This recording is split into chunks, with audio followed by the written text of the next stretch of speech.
بسم الله الرحمن الرحيم. أعوذ بالله من الشيطان الرجيم. بسم الله الرحمن الرحيم. أحل الله البيع وحرم الربا، وقال تعالى: يا أيها الذين آمنوا لا تأكلوا أموالكم بينكم بالباطل إلا أن تكون تجارة عن تراض منكم. صدق الله مولانا العظيم. عزیز طلبہ اکرام، کیسے ہیں آپ؟ سب خیر و عافیت سے ہیں؟ اللہ تعالیٰ سے امید ہے کہ آپ تمام احباب خیر و عافیت سے ہوں گے۔ آج سبق نمبر 81 ہے، اور آج ہم کتاب البیوع یعنی خرید و فروخت کے مسائل شروع کر رہے ہیں۔ بنیادی احکامات چند اسباق میں چلیں گے۔ حصہ اول ہے آج، اور آج ہم بے خرید و فروخت کے جو احکامات ہیں اس میں بنیادی طور پر سب سے پہلے جو باب آج ہم شروع کریں گے تو اس کا خلاصہ ہم کریں گے، پھر بے کی اقسام اور اس کی شرائط وغیرہ کا مائنڈ میپ ہوگا، وہ انشاءاللہ ہم آپ کے سامنے بیان کریں گے، اور کچھ متفرق احکامات کے مائنڈ میپ اور کچھ وضاحتیں وہ آج ہوں گی۔ عبارت آج نہیں ہوگی، بلکہ آج کے اس سبق کے اندر ہم صرف کچھ مائنڈ میپ، کچھ خارجی باتیں یہ آج کر رہے ہوں گے۔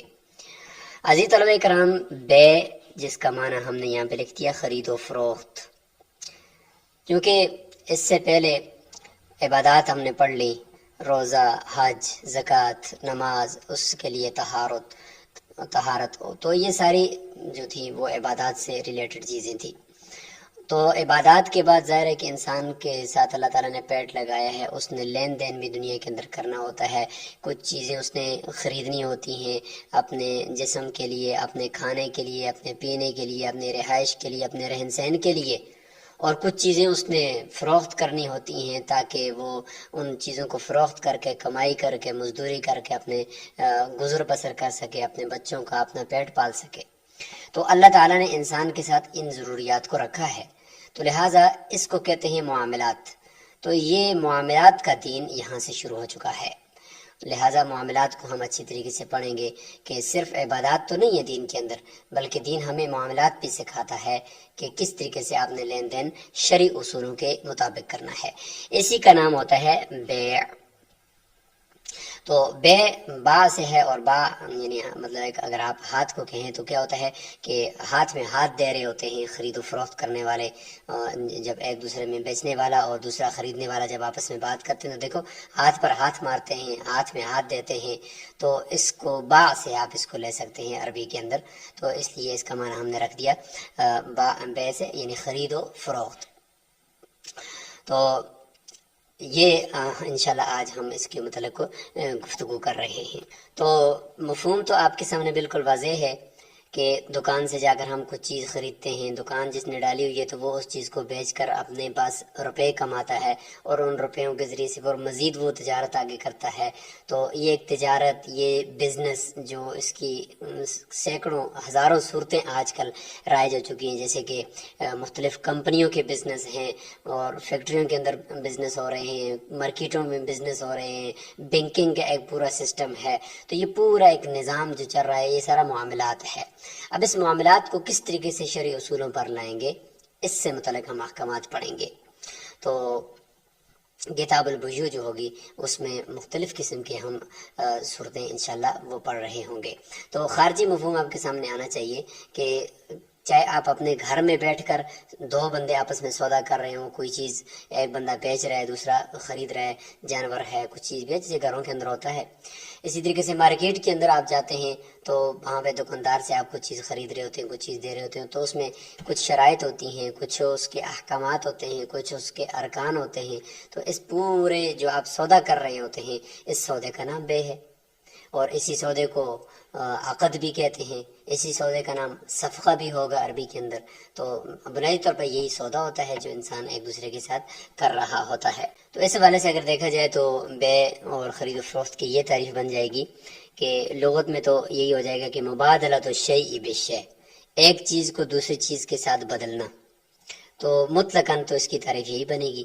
آپ دیکھتے ہیں کہ ایک آدمی روپے دے رہا ہے اور اس کے بدلے میں ادھر سے چینی لے رہا ہے، چاول لے رہا ہے، گھی لے رہا ہے، یا ایک آدمی ادھر سے وہ گندم دے رہا ہے اور ادھر سے مکئی لے رہا ہے، یا ادھر سے وہ چاول دے رہا ہے اور ادھر سے چینی لے رہا ہے، یعنی چیزوں کا آپس میں تبادلہ کر رہے ہیں، یا کرنسی کا آپس میں تبادلہ کر رہے ہیں، یا یہ کہ کرنسی دے کر کچھ چیز اشیاء خوردنوش کی لے رہے ہیں، یا کچھ اور چیزیں اپنی ضروریات زندگی کی لے رہے ہوتے ہیں۔ تو دیکھو کچھ چیز جا رہی ہوتی ہے، کچھ آ رہی ہوتی ہے۔ کرنسی پر جو ہے وہ بیچنے والا قبضہ کر لیتا ہے، اور سامان پر جو ہے وہ خریدنے والا قبضہ کر لیتا ہے۔ تو مبادلہ ہو رہا ہوتا ہے، یعنی چیزوں کا تبادلہ ہو رہا ہوتا ہے۔ تو لغت میں یہ اس کا معنی ہو جائے گا۔ اصطلاحاً اس کی تعریف کیا بنے گی؟ مبادلۃ المال بالمال، شے بشے تو مطلق آنا چاہے وہ مال ہو یا غیر مال ہو، کچھ چیزیں بھی ہوں۔ مال کسے کہیں گے؟ تو مال کا مطلب ہے کہ ما یمیل الیہ الطبع، جس کی طرف انسان کی طبیعت مائل ہو اور اس کو ذخیرہ کیا جا سکے، تو وہ مال ہے۔ آج کل کے دور میں بجلی، گیس نظر تو نہیں آتی، لیکن اس کی لائٹ اور اس کی روشنی یا گیس کی وجہ سے چولہا کا جلنا، تو وہ ویسے تو عین نظر تو نہیں آ رہا کچھ بھی، لیکن روشنی کی شکل میں اور گیس کے اندر آگ کی شکل میں ہمیں وہ نظر آ رہا ہے کہ وہ ایک چیز ہے جس کو ہم مال کہہ سکتے ہیں۔ تو لہٰذا مال کے اندر اس طرح کی چیزیں بھی پھر آئیں گی۔ تو مال کا مال کے بدلے میں دینا، مال کا مال کے ساتھ تبادلہ کرنا بالترازی، لیکن شرط یہ ہے کہ بامی رضامندی کے ساتھ۔ ترازہ یا ترازہ تعظیم ہے نا، بامی رضامندی، یعنی بیچنے والا بھی راضی، خریدنے والا بھی راضی، تو تب جا کر یہ بے بنے گی، اور تب جا کر یہ شرعی اصولوں کے مطابق ہوگی کہ تبادلہ ہو مال کا، ساتھ ساتھ رضامندی ہو۔ تو یہ اس کی اصطلاحی تعریف بن جائے گی۔ تو باقی چیزیں تو ادھر عبارت کے اندر جب ہم پڑھیں گے تو اس کا خلاصہ بھی وہیں پہ آئے گا کہ ہم کیا کیا وہاں پہ پڑھیں گے۔ تو ہم یہاں پہ صرف اقسام کر لیتے ہیں کہ یہ جو بے ہے، تو ایک تو اس کو ہم بیوع کہتے ہیں۔ تو بیوع جمع کیوں لایا؟ اس لیے کہ اس کی اقسام بہت زیادہ ہے، اس لیے بیوع لکھ دیا، ورنہ بے تو اس میں جنس ہے، وہ قلیل اور کثیر سب پر بولا جا سکتا ہے۔ تو اقسام ہیں اس کی مختلف اعتباروں سے، تو وہ اقسام چونکہ پورے آگے کتاب البیوع میں ہم پڑھیں گے، اور ویسے آج کل تو ہزاروں اقسام ہیں، لیکن یہاں پہ جو ہم تذکرہ کر رہے ہیں تو وہ موٹی موٹی اقسام کا ہم تذکرہ کر رہے ہیں، مطلب کچھ حیثیتوں کے کر لیتے ہیں، کچھ موٹے اصول بنا لیتے ہیں تاکہ ہمارے ذہن میں کتاب البیوع کا ایک بنیادی نقشہ تو بیٹھ جائے نا۔ تو ثمن اور مبیع کے اعتبار سے ہم سب سے پہلے قسم کر لیتے ہیں۔ ثمن اور مبیع کے اعتبار سے مثال کے طور پر بعض نے اس طریقے سے بھی کیا ہے کہ ثمن کے اعتبار سے الگ قسمیں کی ہیں، مبیع کے اعتبار سے الگ قسمیں کی ہیں، لیکن اگر ہم اس کو جوڑیں تو یہی ہے، ثمن اور مبیع کسے کہتے ہیں؟ تو ثمن کہتے ہیں کرنسی کو، جو پیسے آپ دیتے ہیں اور چیز آگے سے لیتے ہیں نا، تو وہ جو پیسے آپ کرنسی کی شکل میں دے رہے ہیں یا کسی بھی چیز کی شکل میں آپ دے رہے ہیں، تو اس کو ثمن کہتے ہیں، ثمن۔ اور مبیع کسے کہتے ہیں؟ وہ چیز جسے بیچا جائے، یعنی جو چیز آپ دکاندار سے خرید رہے ہوتے ہیں، چینی ہے، چاول ہے، اس کو مبیع کہتے ہیں۔ تو اس ثمن اور مبیع کی آپ کو ڈیفینیشن سمجھ میں آ گئی، تو لہٰذا اس ثمن اور مبیع کے اعتبار سے بھی بے کی کچھ قسمیں بن جائیں گی۔ کتنی قسمیں ہیں؟ یہاں پہ انہوں نے 3 لکھ دی ہیں کہ بے مطلق۔ بے مطلق کا مطلب یہ ہوتا ہے کہ پیسے دینا، چیز لینا، یہ سیدھی سیدھی بے جس کو ہم کہتے ہیں، عام طور پہ یہی رائج ہے۔ دوسرا ہے جی بے صرف۔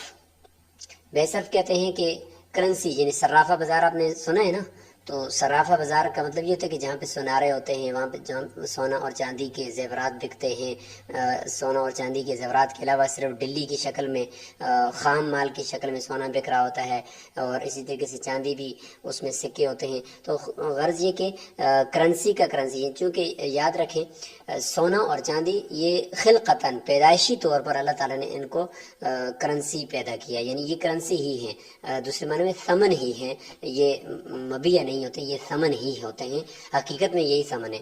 اور یہ جو آج کل ہمارے پاس نوٹ ہوتے ہیں یا دوسری کوئی چیزیں ہیں، تو یہ نوٹ اس کی رسیدیں تھی کسی زمانے میں، اور اس سے پہلے اس کے پیچھے جو تھا بیک گراؤنڈ میں وہ سونا تھا، یہ نوٹ اس کے رسید تھے، لیکن یہ ہے کہ اب وہ سونا بھی اس کے پشت سے ہٹا دیا گیا ہے، اور اب یہ جو ہمارے ہاتھوں میں جو روپیہ ہمیں ہے اور یہ پیسہ ہے، تو یہ ثمن عرفی ہم اس کو کہیں گے کہ عرفاً اس کو اب ثمن قرار دے دیا گیا ہے، اس کی باڈی بنا دی گئی ہے، ورنہ حقیقت میں جو ثمن ہے وہ سونا اور چاندی ہے۔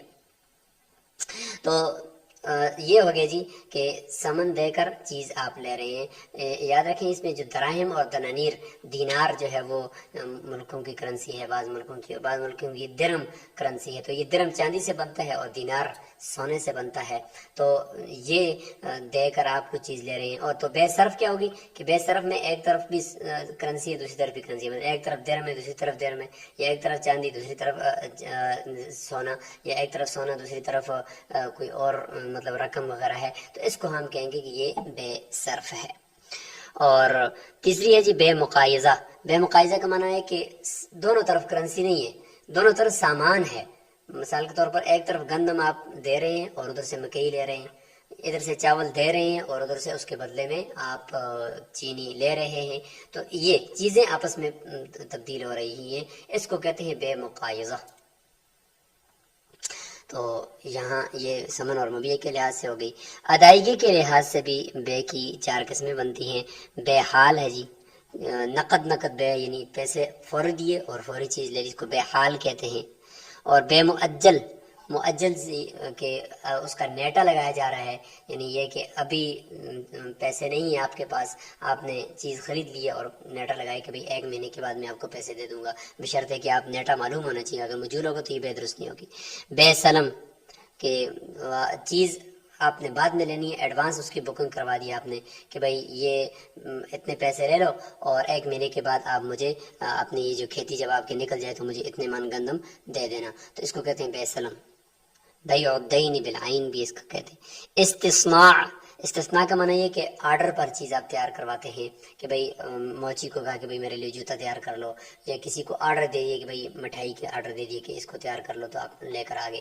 تو اس کو کہتے ہیں استثناء. تو یہ ادائیگی کے لحاظ سے کہ ادائیگی کب ہو رہی ہے، ابھی ہو رہی ہے یا بعد میں ہو رہی ہے، تو اس لحاظ سے. تیسری تقسیم جو ہے وہ نفع اور نقصان کے لحاظ سے ہے. نفع اور نقصان کے لحاظ سے مرابحہ ایک قسم ہے. اس میں سے مرابحہ کہتے ہیں کہ پچھلے سمن کو بتا کر، یعنی پہلے جتنی قیمت پر آپ کو پڑی ہے تمام اخراجات ڈال کر اتنے ان کو بتا کر اس کے بعد اس پہ تھوڑا کچھ نفع لگا کر بیچنا، اس کو مرابحہ کہتے ہیں. مثال کے طور پر ایک چیز 8 روپے کی تھی، 2 روپے اس پہ خرچ آیا تو 10 روپے کی ہوگی. تو آپ یہ کہیں گے بھائی یہ چیز مجھے 10 کی پڑی ہے، آپ کو 12 کی بیچ رہا ہوں. تو یہ جو آپ نے کہا کہ مجھے 10 کی پڑی ہے، یہ پچھلا سمن آپ نے بتا کر ساتھ نفع لیا ہے، تو اس کو کہتے ہیں مرابحہ. کہ پچھلا سمن اگر بتا کر ساتھ نفع لیا جا رہا ہے تو مرابحہ کہتے ہیں. تولیہ کہ پچھلا سمن بتا کر اسی پر بیچنا، 10 کی لیے 10 کی آپ کو دیتا ہوں. وضیعہ کم کر کے دینا کہ بھئی 10 کے لیے آپ کو 8 کی دیتا ہوں. وضع کا معنی ہوتا ہے گرانا، گھٹانا. اور مساومہ کا معنی ہوتا ہے کہ بس بھاؤ تاؤ ابھی لگایا جا رہا ہے، پچھلی قیمت نہیں بتائی جا رہی. جیسے کہ آپ کہتے ہیں نا دکاندار کو بھئی یہ چیز کتنی کی ہے، وہ کہتا ہے بھئی 10 روپے کی ہے لے لو. یہ نہیں کہا جاتا کہ کہتے ہیں بھئی مجھے اتنی کی پڑی ہے. تو جس میں وہ یہ نہیں کہتا کہ مجھے اتنی کی پڑی ہے اس کو مساومہ کہتے ہیں. اور جس میں کہتا ہے کہ پچھلی سمن کو بتاتا ہے کہ بھئی اتنی کی پڑی ہے، اتنی کی دوں گا، تو اس کو بے مرابحہ کہتے ہیں. اس میں پھر خیانت سے بچنا پڑتا ہے کہ بھئی کہیں اس نے جھوٹ نہ بولا ہو. تو یہ ہو گیا جی نفع و نقصان کے لحاظ سے. اور نمبر 4 اثر کے لحاظ سے، یعنی بے کا اپنا اثر کیا ہوگا اس لحاظ سے بھی بے کی تقریباً 5 قسمیں بن جاتی ہیں. نمبر 1 ہے جی بے صحیح. ایک اثر تو اس کا یہ کہ بے جب اس کی ساری شرائط کے مطابق ہوگی تو وہ بے درست ہو جائے گی. اور دوسرا یہ ہوگا کہ بے باطل ہے جی، کہ اس میں شرائط جو نہیں پائی جائیں گی، رکن نہیں پایا جائے گا تو بے باطل ہو جائے گی. اور تیسرا ہے بے فاسد، اور کچھ شرائط کی وجہ سے بے فاسد ہو جائے گی. اور موقوف، اور ایک قسم ہوگی بے موقوف کی کہ دوسرے کی چیز کو اٹھا کر بیچ دینا، اس کو بے موقوف کہہ دیں گے. اور ایک ہوگی بے مکروہ کہ سب چیزیں تو ٹھیک ہیں لیکن کسی خارجی عوامل کی وجہ سے وہ اس کے اندر کراہت آ گئی ہے اور گناہ ہو گیا ہے، جیسے کہ جمعے کے دن پہلی اذان کے بعد بے کرنا، تو یہ گناہ ہے. تو یہ ہے جی. تو یہ اثر کے لحاظ سے ہوگی. تو یہ بیوع کی کچھ اقسام ہم نے آپ کے سامنے رکھی ہیں جو آگے انشاءاللہ ہم ایک ایک کو تفصیل کے ساتھ پڑھیں گے. اب یہ جو بے ہم کریں گے تو اس کی کچھ شرائط بھی تو ہوں گی نا، تو ان شرائط کو بھی ہم دیکھ لیتے ہیں تاکہ آگے ہم جب چلیں گے تو صرف اشارہ کرتے چلیں گے. نمبر 1 شرائط انعقاد، یعنی بے کے منعقد ہونے کے لیے، بے کے شروع میں اس کے انعقاد اور پختہ ہونے کے لیے بھی کچھ شرائط ہوتی ہیں. اس میں عقد کے اندر، یعنی عقد کرنے والا، سودا کرنے والا، اس کے اندر کچھ شرائط ہوں گی. اور اس کے اعتبار سے کہ وہ عاقل ہونا چاہیے، بالغ ہونا چاہیے، اور سمجھدار ہونا چاہیے، مجنون نہ ہو. تو یہ غلام اگر ہے تو اس کو مولا کی طرف سے اجازت ہونی چاہیے. تو اس طرح کی کچھ شرائط ہو رہی ہوں گی. اور اس کے پاس جو ہے وہ آگے موقود علیہ کی بھی شرائط آ رہی ہیں. عقد کی شرائط بھی ہونی چاہیے کہ وہ عقد درست ہو، شرائط اصولوں اور شریعت کے اصولوں کے مطابق ہو. مکان کی شرائط، مکان کا مطلب کہ جہاں جس جگہ پہ آپ عقد کر رہے ہو اس جگہ کون سی ہے، تو اس میں عقد کرنا درست ہے یا نہیں ہے. معقود علیہ کی شرائط، یعنی مبیہ معقود علیہ جس پر سودا کیا جائے، تو سودا جس پر کیا جائے تو وہ مبیہ ہوتا ہے، یعنی وہ چیز ہوتی ہے جس کو آپ خرید رہے ہوتے ہیں.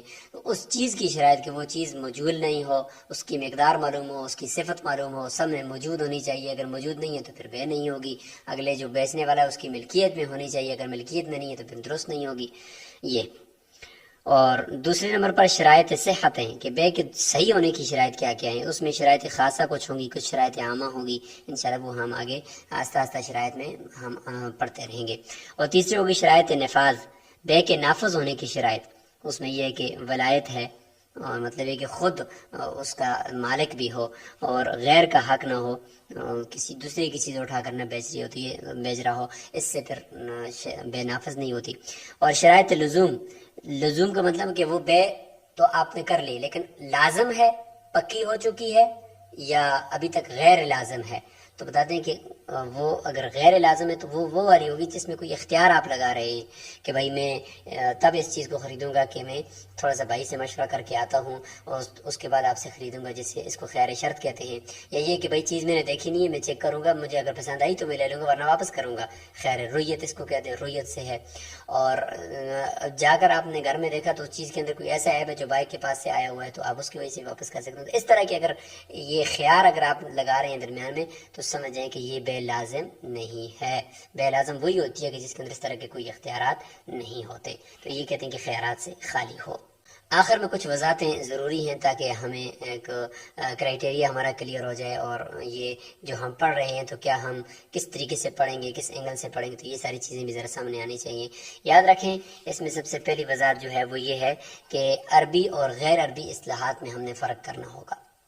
یہاں پہ جو ہم بے پڑھیں گے نا تو وہ عربی زبان میں پڑھیں گے، تو عربی اصطلاحات ہوں گی تو وہاں پہ ہم اردو یا پشتو یا ہماری جو بھی زبان ہے اس میں جو ہماری اصطلاحات ہوں گی کہیں کنفیوژن کا شکار ہم نہ ہو جائیں کہ بھئی یہ تو کچھ اور بات کر رہا ہے، تو ہم تو خرید و فروخت کسی اور زبان میں کر رہے ہوتے ہیں.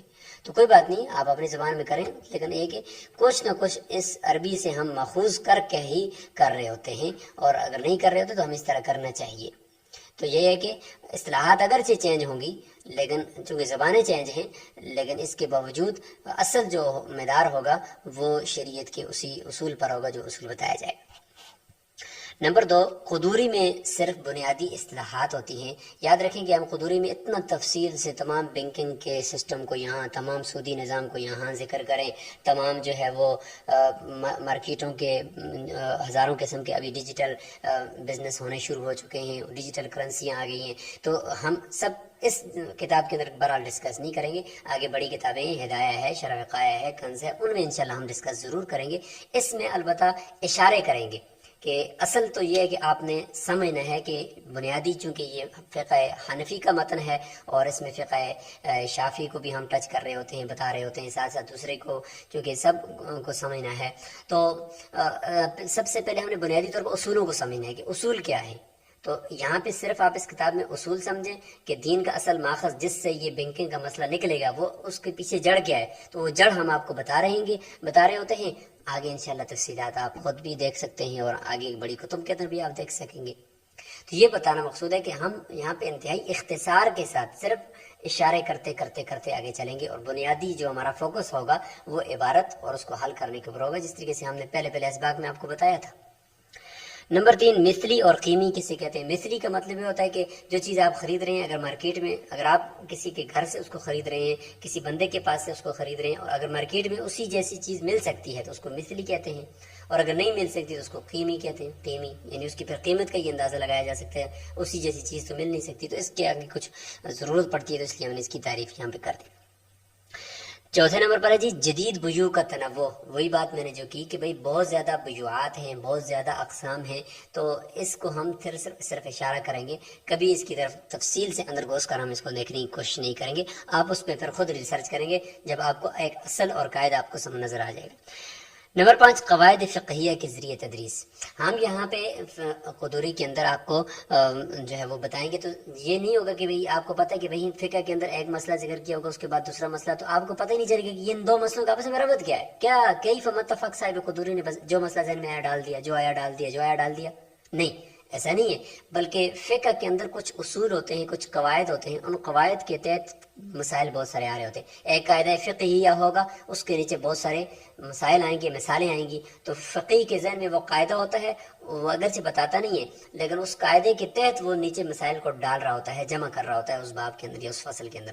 اب قواعد نکالنے والوں نے نکالے ہوئے ہیں کہ بھئی یہ قاعدہ ہے، اس قاعدے کے تحت یہ مسئلہ انہوں نے اس طریقے سے ذکر کیا۔ بعض مرتبہ صورتیں دو مسئلوں کی ایک جیسی ہوتی ہیں، حکم مختلف ہوتا ہے، بعض مرتبہ صورتیں مختلف لیکن حکم ایک ہوتا ہے، تو یہ والی چیزیں بھی جمع اور فرق کا ایک علم ہوتا ہے، وہ بھی اس میں آئے گا۔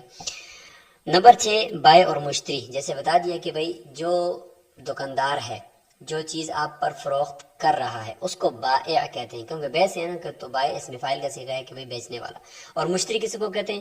اشترى یشتری، ان اللہ اشترى من المؤمنین، اللہ تعالیٰ نے مومنوں سے خرید لیا ان کی جانوں کو، تو خریدنا، اشترى یشتری کا معنی ہوتا ہے خریدنا، اولئک الذین اشتروا الضلالۃ بالہدی، تو یہ خریدنے والا ہوتا ہے۔ تو بائع اور مشتری، یہ بائع دکاندار ہوتا ہے بیچنے والا، اور مشتری خریدنے والا۔ تو یہ کچھ وضاحتیں تھیں جو ہم نے آج آپ کے سامنے رکھی۔ تو آج کے سبق کا خلاصہ یہ ہوا کہ ہم نے بیع یعنی خرید و فروخت کی ابتدا کر دی ہے، اور اس کے کچھ بنیادی اس کی اقسام، اس کی شرائط اور اس کے خارجی کچھ مفہوم کو ہم نے ٹچ دیا ہے، اور آج ہم اس کو پڑھا ہے۔ آپ نے آج کے سوال میں ہوم ورک کے طور پر یہ کرنا ہے کہ اس بیع کی اقسام جو 3-4 قسم کی تقسیمات ہم نے کی ہیں، ان کو زبانی رٹا لگانا ہے، یاد کرنا ہے، تاکہ آگے آپ کو مزہ آئے، آگے پھر پڑھنے میں مزہ آئے، ورنہ یہ ایک خشک سا مضمون ہو جائے گا اور آپ کو اس پر سمجھ میں نہیں آئے گا، اس لیے اچھی طریقے سے اس کو دیکھ لیں۔